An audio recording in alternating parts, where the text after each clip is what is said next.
தமிழர்களுக்கு வணக்கம். பாரிஸில் வித்தியாசமான முறையில் பதிலளித்த பாடசாலை மாணவன் இணையத்தில் 6 கோடி பார்வையாளர்களை கடந்து வைரல். மாணவன் ஒருவன் பாடசாலையில் நடத்தப்பட்ட பரீட்சை எழுதியுள்ள போது அந்த பரீட்சைக்கு கேட்கப்பட்ட வினாக்களுக்கு வித்தியாசமான முறையில் பதில் அளித்துள்ளார். இந்த பதிலானது தற்பொழுது சமூக வலைதளங்களில் வைரலாகி வருகின்ற வகையில் அந்த பதிவு ஆனது 6 கோடி பார்வையாளர்களையும் கடந்துள்ளது. இது ஒரு நகைச்சுவையான சம்பவமாக இருந்தாலும் பலரையும் பல கேள்விகளுக்கு மத்தியில் உள்ளடக்கி இருக்கின்றமையும் குறிப்பிடத்தக்கது.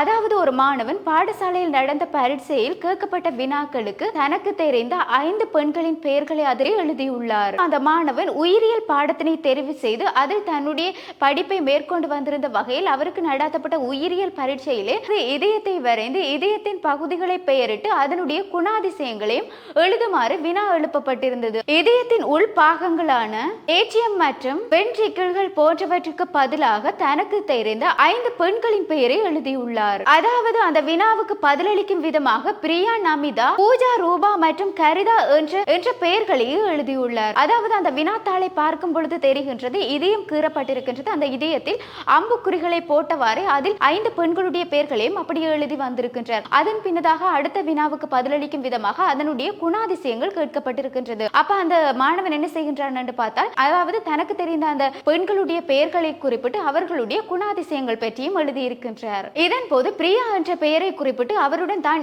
இன்ஸ்டாவில் கதைத்து வருவதாகவும் மெசேஜ் பண்ணி வருவதாகவும் எழுதியிருக்கின்றார். அது மட்டுமல்லாது ரூபா என்ற பெயரை குறிப்பிட்டு அந்த பெண் மிகவும் அழகானவர் என்றும் ஸ்னாப்சாட்டில் தன்னுடன் மெசேஜ் பண்ணி பேசுகின்றவர் என்றும் எழுதியுள்ளார். அதன் பின்னதாக நமிதா என்ற பெண்ணுடைய பெயரை எழுதி அவருக்கு தன்னுடைய இதயத்தில் சிறிய இடம் ஒதுக்கப்பட்டுள்ளதாகவும் அவர் மிகவும் அழகாகவும் மிகவும் பெரிய கண்களையும் நீண்ட கூந்தலையும் கொண்டவராக இருப்பார் என்றும் எழுதியுள்ளார். இதன் பின்னதாக பூஜா தன்னுடைய முன்னாள் காதலி என்றும் அவள் அழுகைக்கு சொந்தக்காரி என்று குறிப்பிட்டு அவருக்கு எழுதப்பட்ட அந்த குறிப்புக்கு அருகிலேயே அவர் கண்களை கீறி அதில் கண்ணீர் சொரிவது போன்ற படத்தையும் வரைந்துள்ளார். அதன் பின்னதாக ஹரிதா என்ற பெண் தன்னுடைய தோழி என்று எழுதிய பின்னதாகவே இதற்கான பதில்களையும் அளித்து முடித்துள்ளார். இந்த வினாத்தாள் திருத்தப்பட்டதன் பின்னதாக ஆசிரியர் வாசித்த பின் அதிர்ச்சி அடைந்து அந்த மாணவனிடம் முன்னுடைய பெற்றோரை பாடசாலைக்கு அழைத்து வர வேண்டும் என்றும் கூறியுள்ளார். இதன் பின்னதாக வினாத்தாளுக்கு 10க்கு 0 என்ற அடிப்படையில் புள்ளிகளும் வழங்கப்பட்டுள்ளது.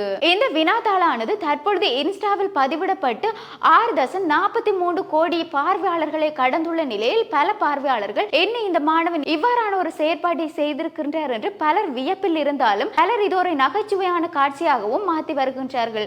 ஆகவே பாடசாலை மாணவர்கள் வினாத்தாள்களுக்கு முக்கியமாக வினாக்களுக்கு சிறந்த பதிலையே அளிக்க வேண்டும். இவ்வாறான செயற்பாடு என்பது யாராலும் ஏற்றுக்கொள்ளக்கூடிய வகையில் இல்லாத விடத்து இந்த பாடசாலை மாணவனுக்கு பல தரப்பிலும் இருந்து பல விதமான கருத்துக்களையும் கூறி வருகின்றார்கள்.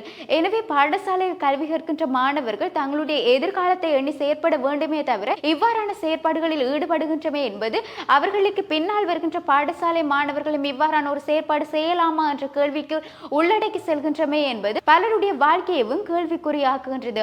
ஆகவே அந்த பாடசாலை மாணவன் தனக்கு அந்த கேள்விக்கு பதில் தெரியவில்லை என்பதற்காகத்தான் இவ்வாறு எழுதினானா அல்லது தெரிந்தேதான் இவ்வாறான ஒரு செயற்பாட்டை செய்துள்ளானா என்பது தொடர்பிலும் அது மட்டுமல்லாது அந்த பாடசாலை மாணவன் தனக்கு தெரிந்த 5 பெண்களுடைய பெயர்களையும் ஆங்கிலத்தில் எழுதி அவர்களுடைய குணங்களையும் ஆங்கிலத்திலேயே எழுதியிருக்கின்றார். அவ்வாறு எழுத தெரிந்த ஒரு மாணவனுக்கு எவ்வாறு அந்த கேள்விக்கான பதில் தெரியாமல் போனது என்று பல நெட்டிசன்களும் கேள்விகளை எழுப்பி வருகின்றார்கள். அது மட்டுமல்லாது இந்த செயற்பாடு எங்கு இடம்பெற்றது, எந்த பாடசாலை, மாணவனுடைய பெயர், மாணவன் எத்தனாம் தரத்தில் படிக்கின்றான் என்பது தொடர்பிலும் எந்த விதமான தகவல்களும் தரவில்லை என்பதும் குறிப்பிடத்தக்கது. இவ்வாறு உங்களுடைய செய்திகளை அறிவதற்கு www.tamil24 எனும் இணையதளத்தின் ஊடாக பிரவேசியுங்கள்.